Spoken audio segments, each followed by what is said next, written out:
Hey, DK leaders, week 3 of UpCycle. We've made it. I'm thrilled that you're here. I'm excited. Let's go ahead and dive into today's content for small groups. It's fun this week. I love it. I always like to say simple. I've said that a lot, but simple doesn't sound that great. So it is a fun lesson this week. What we're going to be doing is we're going to be talking about spotting the differences in our picture. So we're going to have 2 pictures, and both of them are a little girl cycling, and they've just been slightly tweaked. I'm sure you've seen stuff like this before.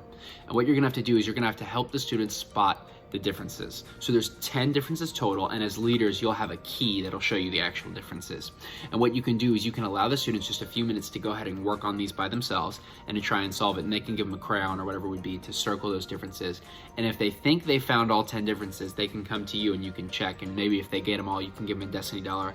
Or as an alternative, if there's a younger group and they're kind of struggling, if as a group you guys can find all 10 differences, you can give them a Destiny dollar, just so there's a fun little incentive for doing it.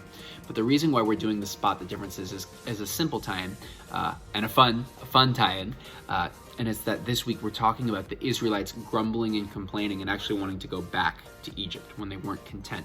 And so really the tie-in for this lesson, it's a really simple tie-in, but it's talking about how sometimes you can miss what's right in front of you, right? Sometimes it's hard to spot the differences in that activity and you can miss what's right in front of you.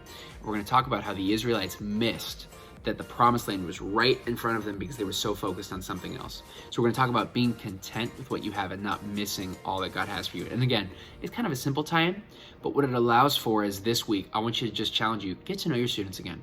One of the things I love to say is get to know your students by name, to not call them kid or hey person, but to actually say, hey James or hey Abby. It just adds so much of an element. The kids can go, my leader knows me. And it's powerful.